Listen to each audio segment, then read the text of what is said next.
Bismillahirrahmanirrahim. Assalamualaikum warahmatullahi wabarakatuh. Pemaaf adalah sifat yang sangat terpuji yang Allah sifatkan kepada hamba-hambanya yang bertakwa. Karena beratnya amalan ini, sehingga Allah Subhanahu wa taala mengutip secara khusus dalam surat Al-Imran ayat 133 sampai 134. A'udzu billahi minasyaitonir rajim. Bismillahirrahmanirrahim.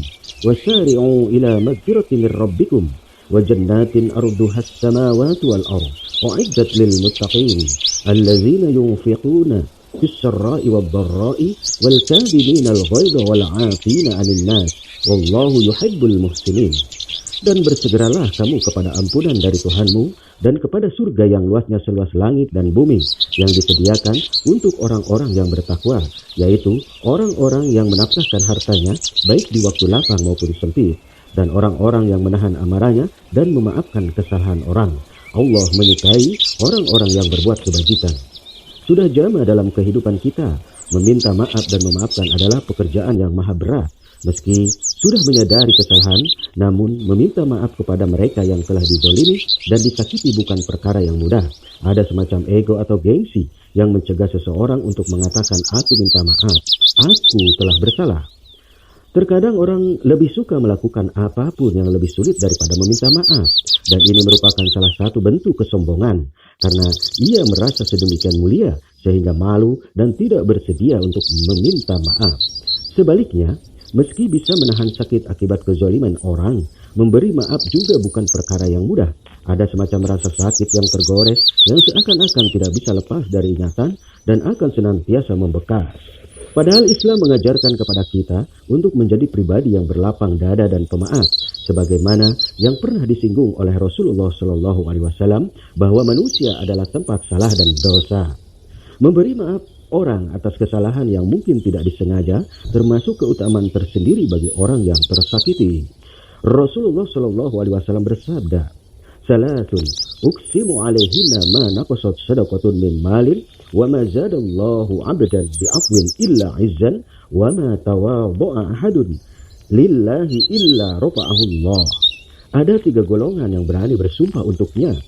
Tidaklah berkurang harta karena sedekah, dan tidaklah menambah bagi seorang pemaaf melainkan kemuliaan, dan tidaklah seseorang bertawadu atau rendah hati melainkan akan diangkat derajatnya oleh Allah Subhanahu wa taala. Hadis riwayat Tirmizi. Berikut kisah tentang istana sang pemaaf.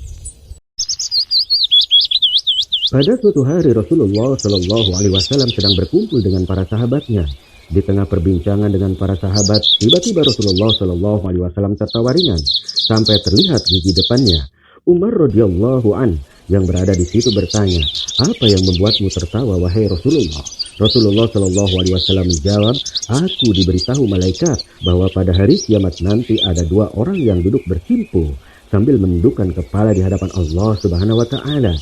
Salah seorang mengadu kepada Allah sambil berkata, 'Ya Rabb, ambilkan kebaikan dari orang ini untukku, karena dulu ia pernah berbuat zalim kepadaku.' Allah Subhanahu wa taala berfirman, 'Bagaimana mungkin aku mengambil kebaikan saudaramu ini, karena tidak ada kebaikan di dalam dirinya sedikit pun.' Orang itu berkata, 'Ya Rabb, kalau begitu biarlah dosa-dosaku dipikul olehnya.' Sampai di sini mata Rasulullah SAW berkaca-kaca. Rasulullah SAW tidak mampu menahan tetesan air matanya. Beliau menangis. Lalu Rasulullah berkata, 'Hari itu adalah hari yang begitu mencekam, di mana setiap manusia ingin agar ada orang lain yang memikul dosa-dosanya.' Rasulullah SAW melanjutkan kisahnya. Lalu Allah berkata kepada orang yang mengadu tadi, 'Sekarang angkat kepalamu.' Orang itu mengangkat kepalanya. Lalu ia berkata, 'Ya Rob, aku melihat di depanku ada istana-istana yang terbuat dari emas, dengan puri dan singgasana yang terbuat dari emas dan perak bertahtakan intan berlian. Istana-istana itu untuk nabi yang mana ya Rob? Untuk orang sidik yang mana ya Rob? Untuk syuhada yang mana ya Rob?' Allah Subhanahu wa taala berfirman, 'Istana itu diberikan kepada orang-orang yang mampu membayar harganya.' Orang itu berkata, 'Siapakah yang mampu membayar harganya ya Rob?' Allah berfirman, 'Engkau pun mampu membayar harganya.' Orang itu terheran-heran sambil berkata, 'Dengan cara apa aku membayarnya ya Rob?'